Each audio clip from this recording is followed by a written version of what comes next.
For almost 100 years, the mountaineering community has believed one single theory about the ice axe that was found on Mount Everest 9 years after George Mallory and Sandy Irvine disappeared high upon the north face, that the ice axe was Sandy Irvine's and that it was left at the place of a devastating fall that took both their lives.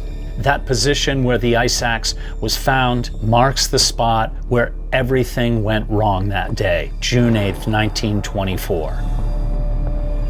What if the entire narrative, the one that's so often been repeated, rests on an assumption that no one ever actually proved? And what if I told you that the ice axe might not have been dropped on the day that Mallory and Irvine disappeared? In 1933, on the fourth British Mount Everest expedition, Percy Wyn-Harris found an ice axe lying on smooth slabs as if it had just been placed there an hour before, unmoved by the terrifying winds and storms of the mother goddess of mountains, Chomolungma. The location of the axe was at about 8,450 meters, 723 feet, about 18 meters or 59 feet below the crest of the northeast ridge, and some 229 meters, 751 feet east of the first step. While the truth was, of course, recorded by Percy Wyn-Harris himself, a new narrative slowly developed over the decades since the deaths of Mallory and Irvine and the aftermath of the British expeditions of the 20s and 30s. Over time, it seemed that every book, most historians, and all the documentaries followed one single thread about that ice axe, that it was Sandy Irvine's. And he dropped it during the fall, and that's where the tragedy began. The famous ice axe is kept at the Alpine Club in London, in the UK. It's part of their mountaineering artifacts collection, and researchers, such as my guest on this video today, can check that axe out for his or her research and view it in person. This ice axe has become Everest scripture, and almost no one seems to ask whether that scripture was true or not. The problem is, if you look really, really closely, you can see it right there in front of you. And in today's video, we're going to show you firsthand what has been staring us in the face all these years. Historian and researcher Bob Edwards, who wrote the book Mallory, Irvine and Everest, The Last Step But One, he went to London to examine the actual ice axe, the axe so frequently referred to as Sandy Irvine's axe. I am as guilty of it as anyone. I've always believed it was Sandy Irvine's ice axe until I had a conversation with Bob Edwards himself. One of the reasons it was for so long assumed that the ice axe was Irvine's is because it has nicks on the handle. You can see them right there. Irvine was known to have put these distinct markings on his belongings, and Bob Edwards himself was interested when he finally took a look at that axe in person. I knew the stories of the ice axe, but it was something to see it physically. I was struck by how short it was. I thought this is an extraordinarily small piece of kit for two tall guys like Mallory. I'm 5'8". Mallory was 5'11". Irvine was 6'2". And I thought even for me, that is a pretty minimalist piece of kit. The axe was only 95 centimeters long, but Sandy Irvine's personal ice axe, which is still kept at his school in England, was measured at the bequest of Bob Edwards, and you're not going to believe what he learned. Bob Edwards told me that the ice axe is 6 inches longer than the one that was found in 1933 by Percy Wyn-Harris. And in fact, on the ice axe, there is a little brass plate which says this ice axe belonged, in brackets, probably to Irvine, or to Mallory. So the Alpine Club is on record as saying this is probably Irvine's axe.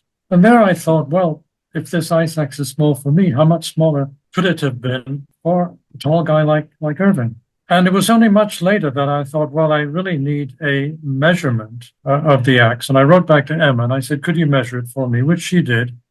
And she emailed me back and she said it's 37.5 inches, which is 95 centimeters. At that time, I had really nothing to compare it with. I had no reason to say a tall guy could not use an axe as small as that. But later on, again, while in the course of the research, I came across another photograph on Flickr, quite by accident, posted by a gentleman named Alan Parkinson. I looked him up and I found out that he is a teacher at Shrewsbury School, which was the high school that Irvine attended as a teenager in Gloucestershire, England. So I thought, well, okay, here's an axe which still exists, and there's no question it belonged to Irvine. It's marked Irvine's ice axe. It's in a room which is called the Irvine Room. Obviously, it opens the possibility to get the size of it. So I wrote to Mr. Parkinson, I'd be very grateful if you could measure the ice axe for me. And within a few days, he said, I've asked a student to measure the ice axe, and it is 43.5 inches long. Wow. So this was my second piece of hard evidence that Irvine possessed another ice axe, which was 6 inches longer than the ice axe that I had seen at the Alpine Club.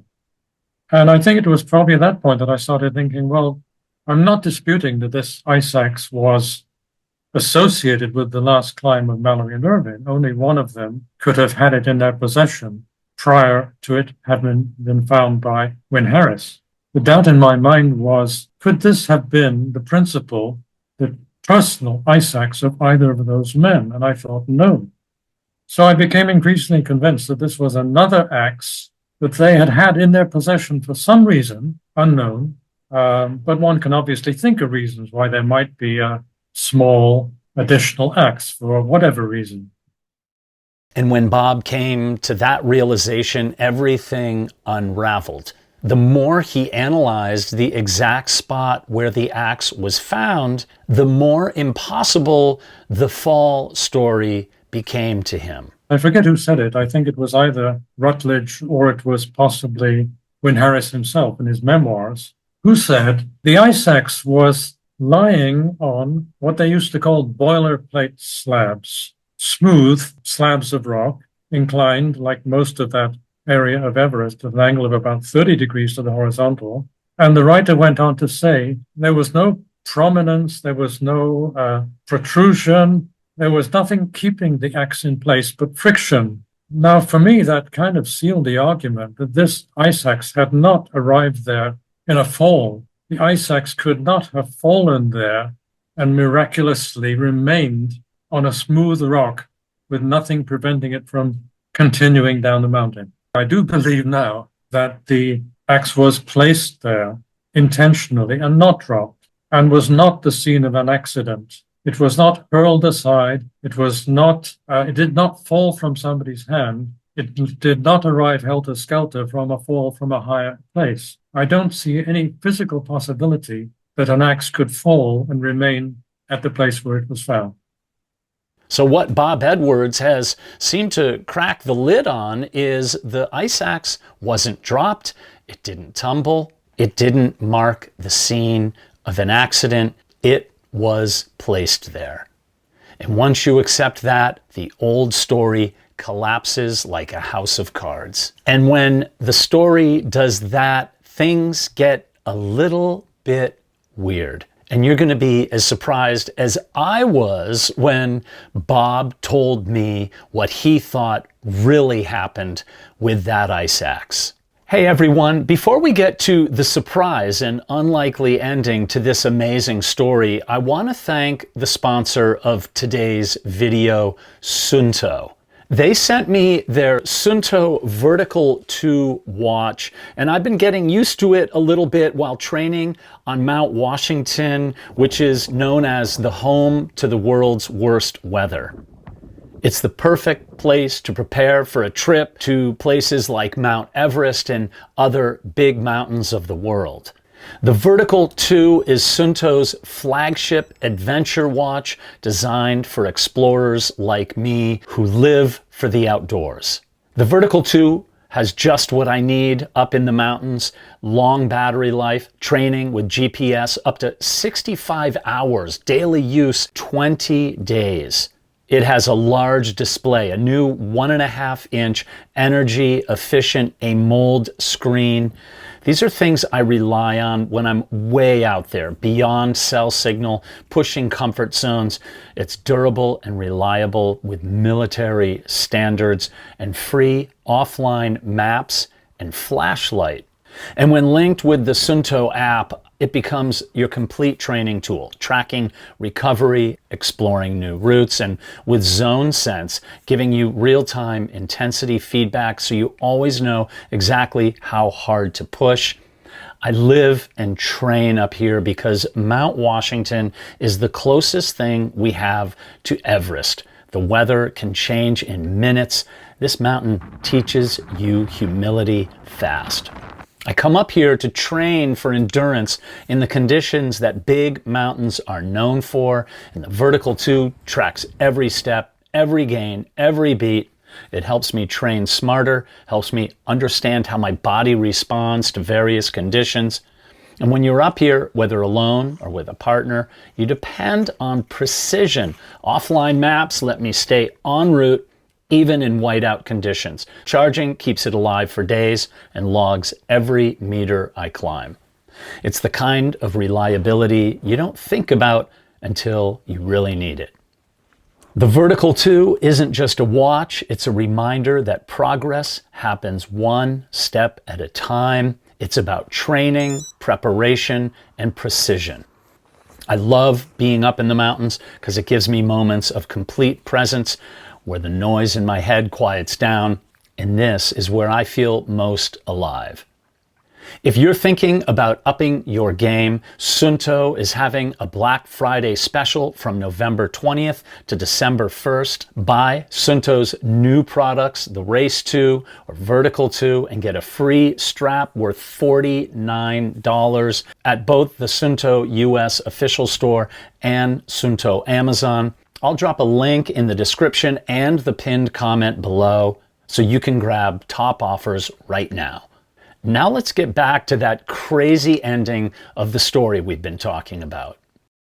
Only a few meters from that ice axe that Percy Wyn-Harris found in 1933, another significant clue emerged. It turned up decades later. This is called oxygen bottle number 9. And in 1991, on his way to the summit, Eric Simonson, who was the leader of the 1999 Mallory and Irvine research expedition. I was the high altitude cameraman on that expedition. That's the expedition where Conrad Anker discovered the remains of George Mallory.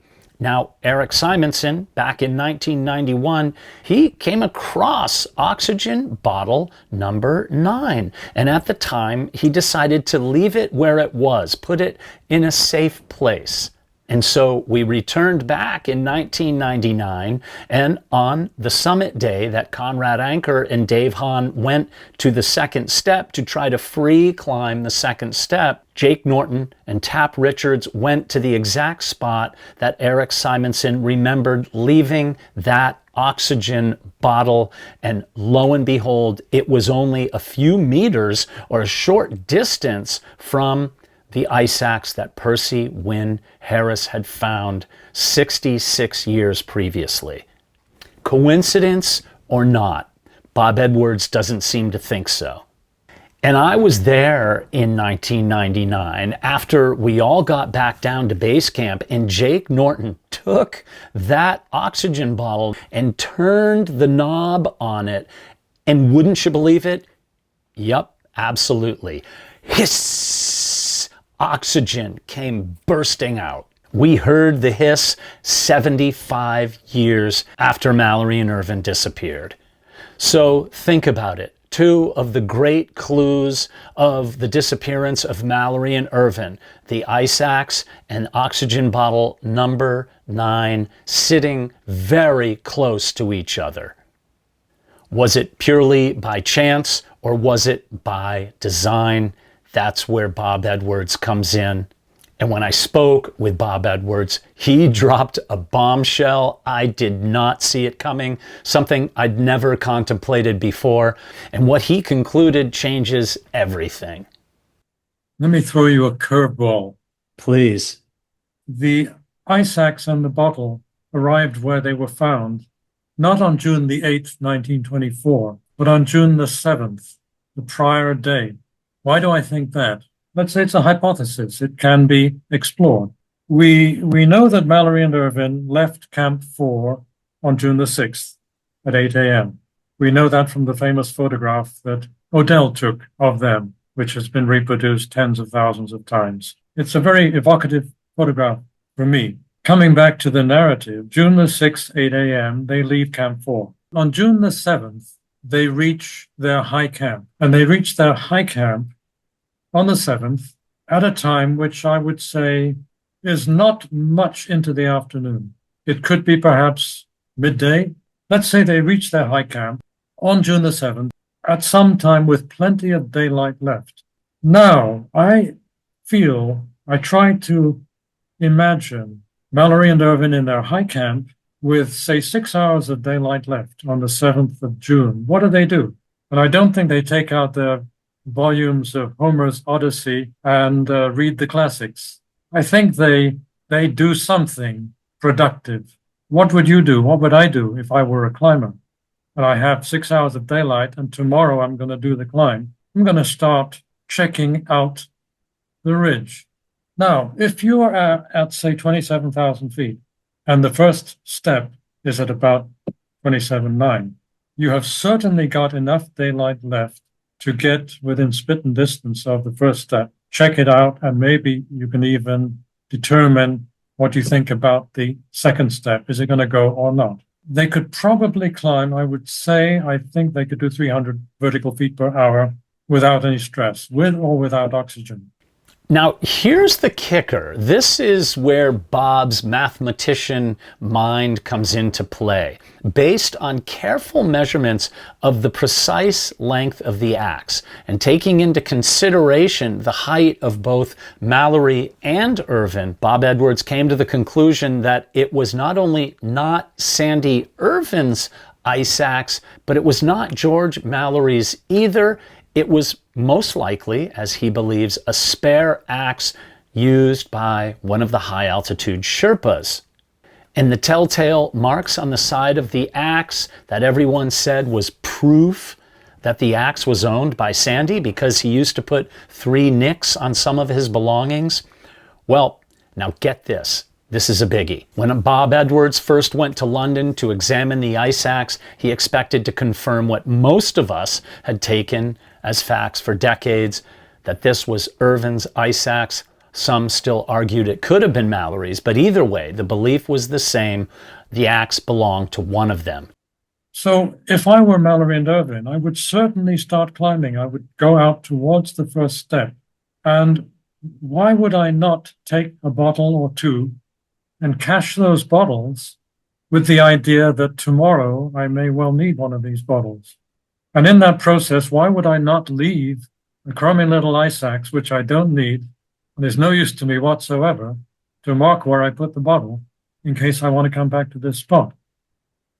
According to Bob, Mallory and Irvine reached their high camp on the day before their summit bid with hours of daylight left. And what would any mountaineer want to do in those hours before they were going for the summit? They would want to scout the route above and map out the logistics for tomorrow's big day to reduce the chances of failure and make the possibility for success even greater.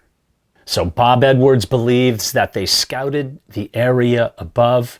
They pushed higher, they checked out alternative routes on how best to get to the summit, and Bob Edwards says they strategically placed that ice axe and that oxygen bottle in a certain spot where they wanted to be reminded to take a turn to go on the chosen route toward the summit. Let's suppose further that they reach the first step. They can see, I think, very, very clearly from there the second step, as Wyn-Harris and Wagerer would do in 1933. And they would reach the conclusion that the second step would not go. It was not going to work at all. And that would be an extremely useful decision trigger for them to say, okay, we are not going to try the second step. Let's go back to the camp. They can descend at least twice as fast as they climbed. So they could spend even, let's say, 4 hours climbing, 2 hours descending. They could probably make even the foot of the second step to assure themselves it would not go, would absolutely not go. Even if Mallory thought he could do it, he would know that Irvine could not. So it would be logical for them to say, yeah, this will not work.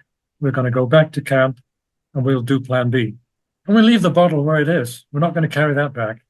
We have tons of bottles. We have 10, we have 12. Now, listen to this. Jochen Hemle, back in 1999, good friend of this channel's and of mine, back in 99, he unearthed a letter, and in it was a quote from Percy Wyn-Harris directly. Now, get this. He said, quote, "When I picked up the axe, there was no mark on it. The cross, over which there had been so much controversy, was not put on either by Mallory or Irvine. It was in fact cut by my personal Sherpa porter, Kusang Pugla, who did it under threats from me that it must not be lost or mixed up with other axes." Unquote. So Percy Wyn-Harris instructed those marks to be put on the axe, so there was no question that that was the axe that was found on the mountain in 1933 at the site previously assumed by us to be the site of a tragedy. And Bob Edwards believes that the ice axe and oxygen bottle marks the spot where they would turn to either go up toward the ridge or away from the ridge to cross underneath to go and follow the route that stymied Norton only a few days before. What do you think? What do you think Mallory and Irvine were doing the day before they disappeared on June 7th with all those hours of daylight left at the high camp, looking up to the summit of Mount Everest, wondering the best way that they could find themselves on the top? As fate would have it, the last anybody ever heard from Mallory and Irvine was Noel Odell, and at 12:50 p.m. on June 8th, 1924, he saw them on the ridge at over 28,000 feet, moving toward the top. Then a storm, clouds came in, and they disappeared, and that was all. But they left behind some clues. Is it going to take us closer to solving the mystery of Mallory and Irvine? What do you think? Please leave your comments in the section below. Really want to hear your thoughts on this. If you've enjoyed this video, be sure to subscribe and consider becoming a member of Everest Mystery, where you can get tons of exclusive content. That's in the join section below, which I've listed in the description, or you can join patreon.com/Everest Mystery for tons of exclusive content. And also don't forget to check out Everest Mystery's merch page. There's tons of good stuff in there, glassware, hoodies, hats, and the like. And right now, YouTube seems to think you're going to enjoy this video right here. Thanks for being here. Do a good deed. Ask for nothing in return. Make the world a better place, one tiny step at a time. Peace be with you.